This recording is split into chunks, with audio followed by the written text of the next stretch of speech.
Mes parents ont exigé que je donne, à ma sœur chérie, les 30 000 $. Que j'avais économisé pour mes études, afin qu'elle puisse acheter un appartement.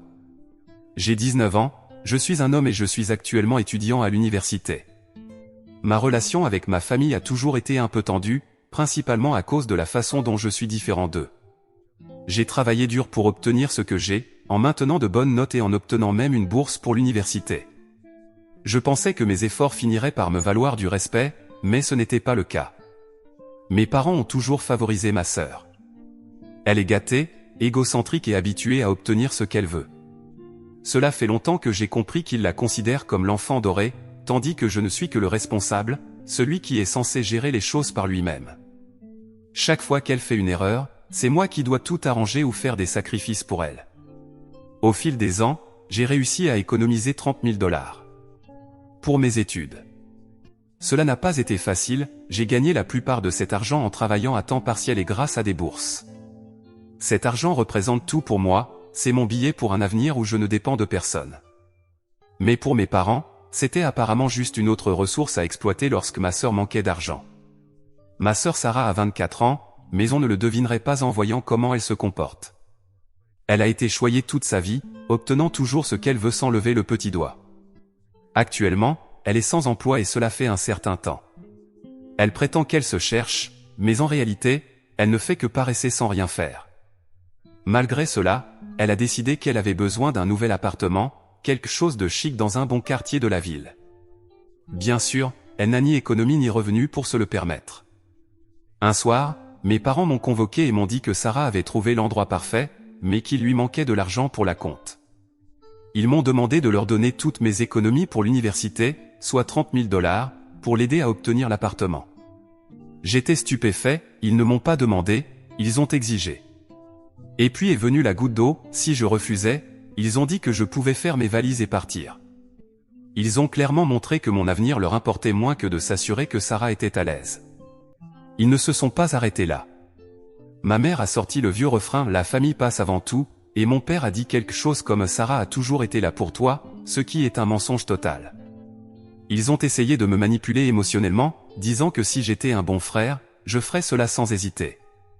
La manipulation émotionnelle était forte. Au début, je ne pouvais même pas parler, j'étais sous le choc, complètement pris au dépourvu par leurs demandes.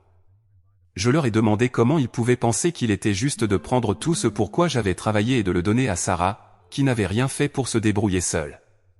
Mon père a simplement haussé les épaules et a dit qu'il s'agissait de maintenir la famille unie. Ma mère a dit quelque chose comme quoi Sarah avait plus besoin de cet appartement que moi de mes économies. C'est alors que j'ai réalisé que, quoi que je dise, ils n'écouteraient pas. Ils ne se souciaient pas de ce qui était juste, ils ne se préoccupaient que de Sarah. Au cours des jours suivants, j'étais un désastre, pesant constamment mes options. J'ai pensé à céder, juste pour éviter d'être mis à la porte, mais plus j'y réfléchissais, plus je me rendais compte à quel point c'était injuste. Pourquoi devrais-je sacrifier tout ce pour quoi j'avais travaillé, juste parce que ma sœur ne pouvait pas se donner la peine de s'occuper d'elle-même? Mais d'un autre côté, tenir bon signifiait risquer de tout perdre. Je n'avais nulle part où aller, s'ils me mettaient dehors, j'étais seul.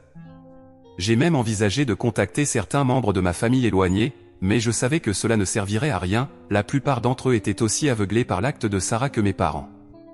Je me sentais piégé, comme si peu importait ce que je choisissais, j'allais perdre quelque chose d'important. Finalement, j'ai décidé que je n'allais pas les laisser me manipuler. J'ai commencé à me renseigner sur mes droits légaux.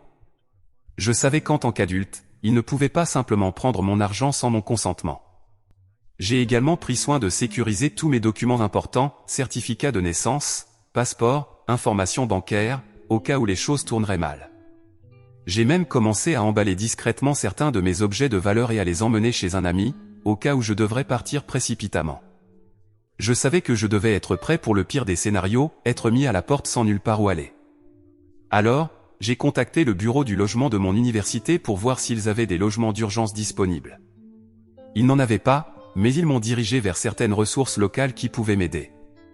Ce n'était pas grand-chose, mais c'était quelque chose. Quand j'ai finalement confronté mes parents, j'étais ferme. Je leur ai dit qu'il n'y avait aucune chance que je renonce à mes économies, et que s'ils voulaient vraiment me mettre à la porte pour ça, j'étais prêt à partir. Mon père s'est mis en colère, m'accusant d'être égoïste et ingrat. Ma mère a commencé à pleurer, disant qu'elle ne pouvait pas croire que j'étais prêt à détruire la famille pour un peu d'argent. Si c'était vraiment un peu d'argent, pourquoi ne le payaient-ils pas eux-mêmes? Ensuite, Sarah, bien sûr, a fait une crise. Elle a crié que je ruinais sa vie et que je ne me souciais pas de son bonheur. Mes parents se sont contentés de me regarder avec colère, attendant que je cède. Mais je n'ai pas cédé. Je leur ai dit que s'ils voulaient que je parte, je serais parti d'ici la fin de la semaine. Les jours suivants ont été un enfer. Mes parents me parlaient à peine, et quand ils le faisaient, c'était seulement pour me lancer des reproches. Ma mère m'a fait la tête, tandis que mon père se contentait de faire des commentaires désobligeants chaque fois que j'étais dans la pièce. Sarah refusait même de me regarder, comme si je l'avais personnellement trahi. Ils ont continué avec les menaces et le chantage émotionnel, essayant de m'épuiser.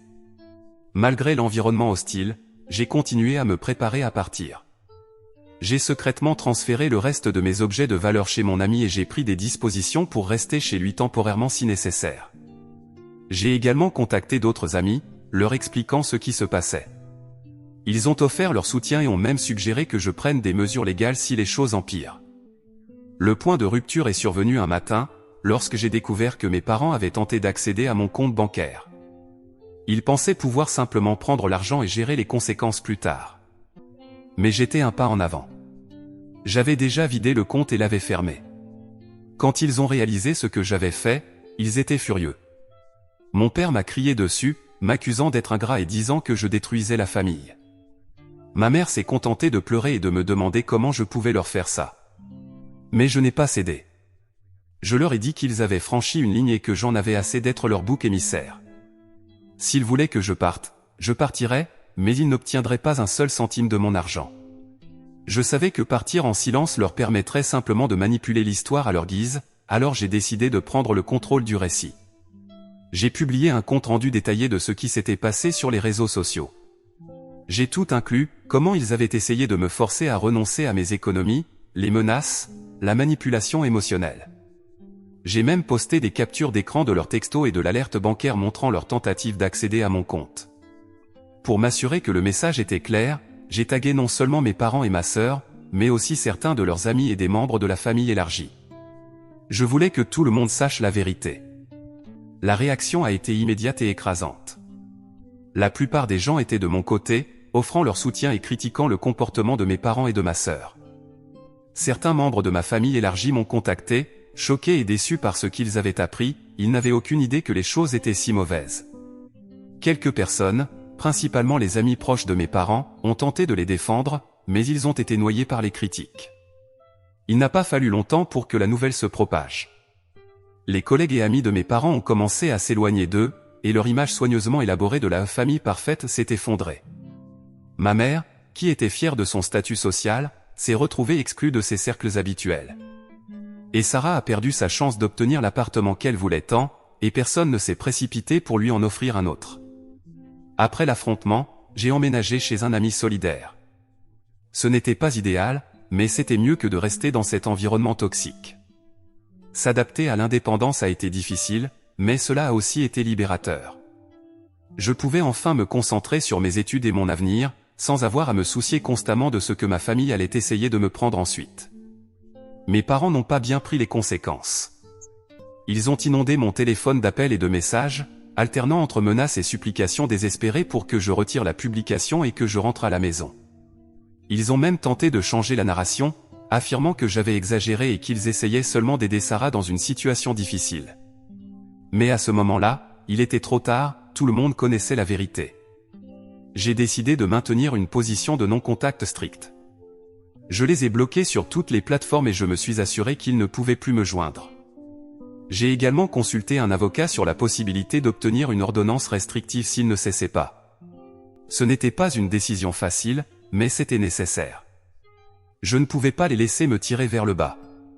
Après tout cela, quelques membres de la famille qui s'étaient éloignés se sont rapprochés, offrant leur aide et exprimant leur regret de ne pas s'être impliqués plus tôt. Mon université m'a même proposé une aide financière supplémentaire après avoir pris connaissance de ma situation, ce qui a été un grand soulagement. À travers tout cela, j'ai beaucoup grandi. Je suis plus confiant et autonome que jamais auparavant. Mes résultats académiques se sont améliorés maintenant que je ne suis plus constamment stressé par ma famille.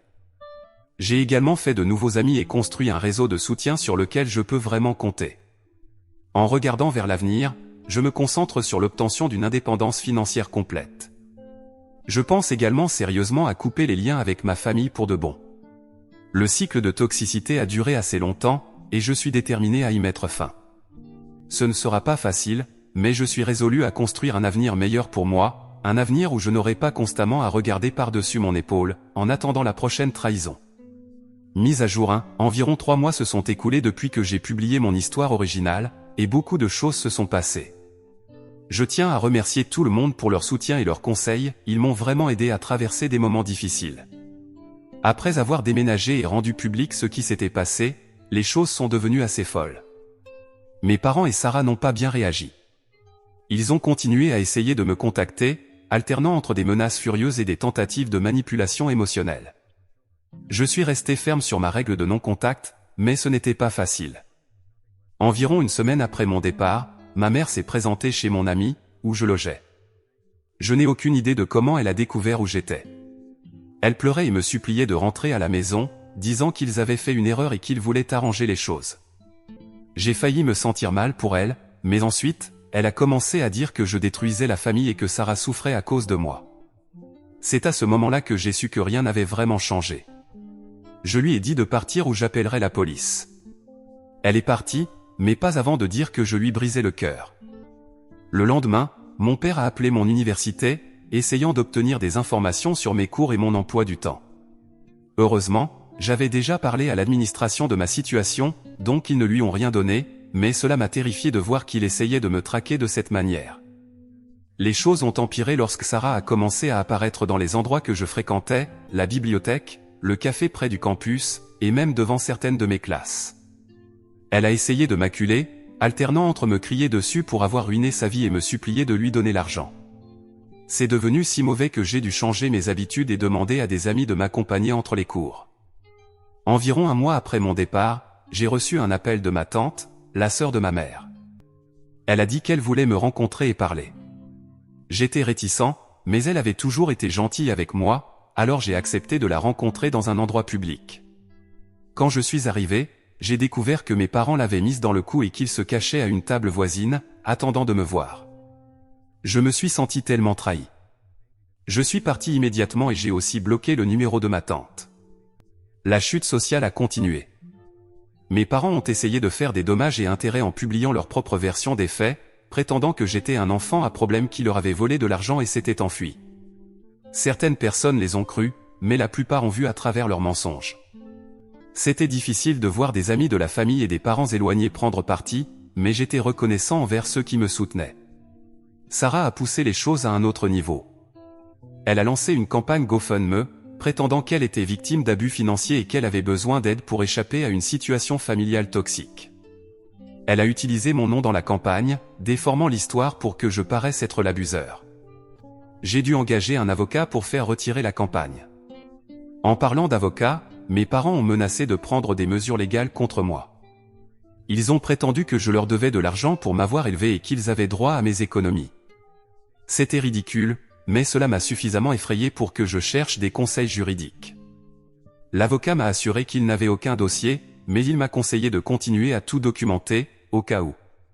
Environ 2 mois et demi après mon départ, j'ai reçu un email surprenant de Jacques, l'ex-petit ami de Sarah.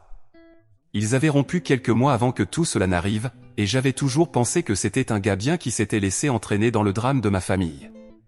Il s'est excusé de ne pas avoir pris contact plus tôt et a dit qu'il voulait que je sache qu'il me soutenait. Jacques m'a raconté certaines choses sur Sarah qui m'ont choqué. Apparemment, elle l'avait trompé tout au long de leur relation, souvent avec des gars qui pouvaient lui offrir des cadeaux chers ou l'emmener en voyage. Il a dit qu'elle parlait toujours de comment elle méritait un style de vie plus luxueux et de comment c'était injuste qu'elle doive travailler pour obtenir quelque chose. Cela m'a fait voir son comportement sous un autre jour. J'ai aussi découvert par Jacques que Sarah avait été renvoyée de son dernier emploi pour vol. Mes parents avaient couvert le tout, remboursant ce qu'elle avait pris pour éviter que l'entreprise ne porte plainte. J'étais furieux qu'ils aient fait cela tout en s'attendant à ce que je renonce à mes économies durement gagnées. Environ 3 mois après mon départ, j'ai reçu un appel d'un numéro que je ne reconnaissais pas. Il s'est avéré que c'était mon grand-père, le père de mon père. Nous n'avions jamais été proches, il vivait dans un autre état et nous ne le voyions que tous les quelques années. Il a dit qu'il avait entendu ce qui s'était passé par un cousin et qu'il voulait entendre ma version de l'histoire. Au début, j'étais méfiant, après ce qui s'était passé avec ma tante, mais au fur et à mesure que nous parlions, j'ai réalisé qu'il était vraiment préoccupé. Il m'a raconté qu'il avait eu ses propres problèmes avec mon père au fil des ans et qu'il n'était pas surpris par ce qui s'était passé. Il s'est excusé de ne pas avoir été plus présent dans ma vie et m'a offert de l'aide financière si j'en avais besoin. J'ai été touché par son offre, mais je lui ai dit que je voulais m'en sortir seul. Il a respecté cela, mais a dit que l'offre resterait en place si je changeais d'avis. Cela signifiait beaucoup pour moi de savoir que j'avais quelqu'un de ma famille de mon côté.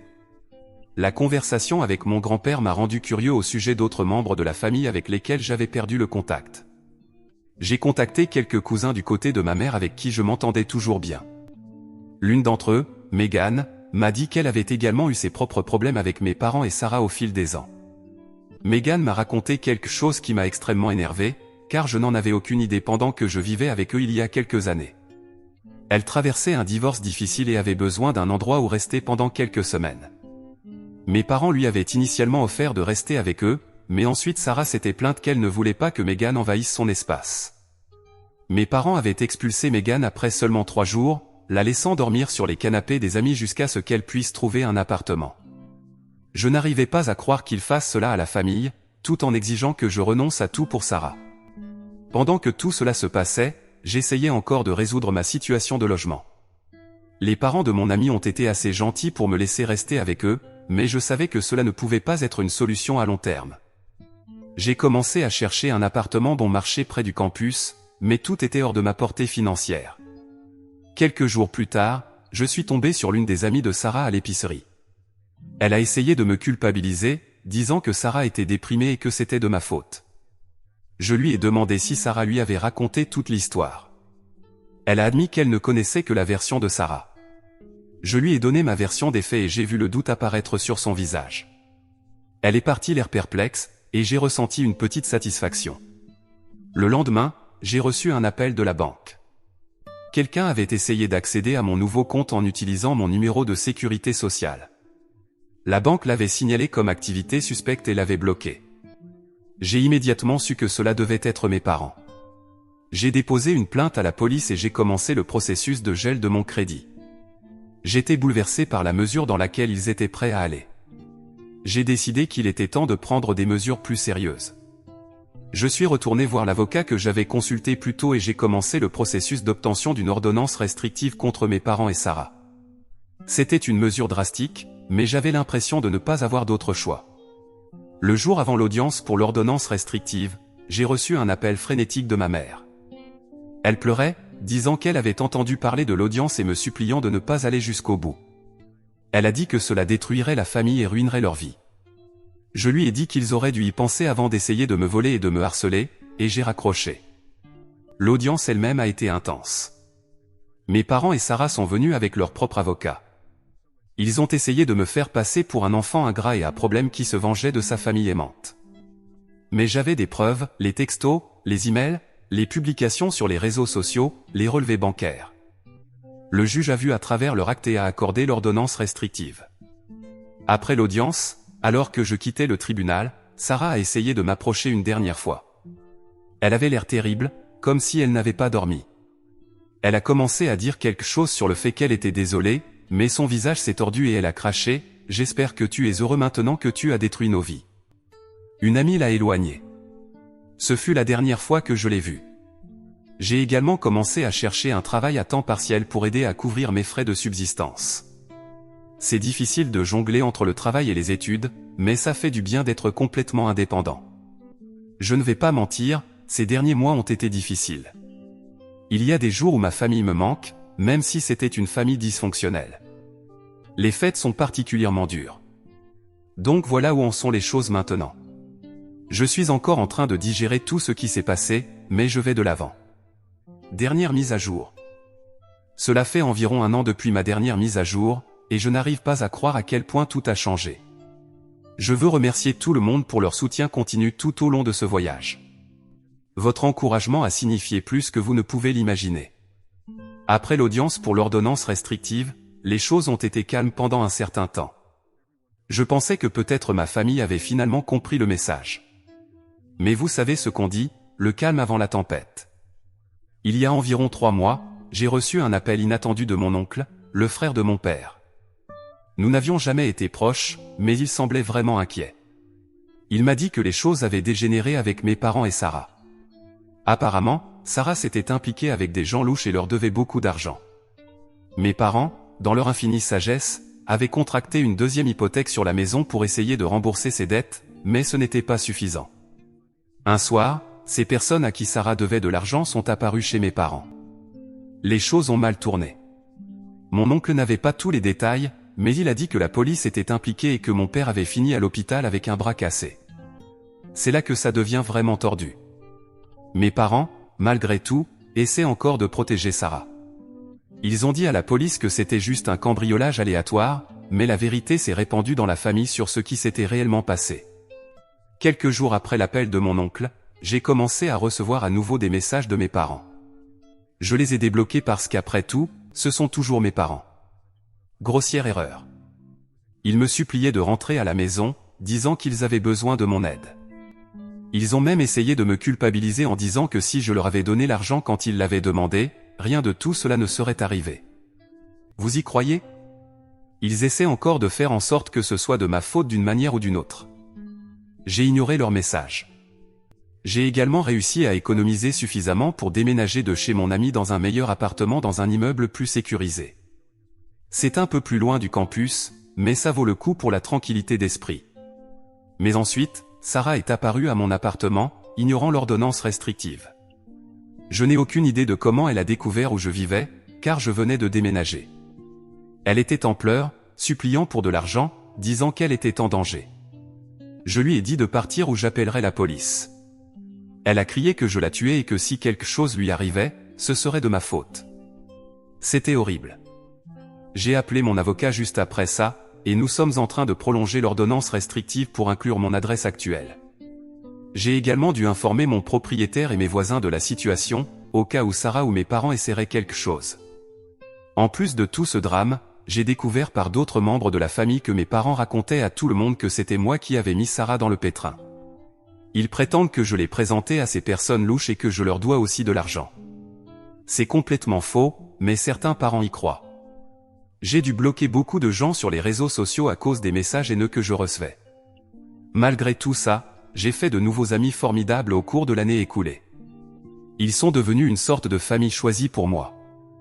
Nous prévoyons même de célébrer ensemble. En ce qui concerne les dernières nouvelles sur mes parents et Sarah, j'ai entendu dire qu'ils faisaient face à une saisie de la maison. Une partie de moi se sent mal pour eux, mais une plus grande partie c'est qu'ils l'ont bien cherché. Je ne peux m'empêcher de penser à quel point les choses auraient pu être différentes s'ils avaient simplement respecté mes limites et m'avaient traité équitablement. Donc voilà où en sont les choses maintenant. Merci encore à tous pour votre soutien tout au long de ce voyage. Je n'aurais pas pu le faire sans vous.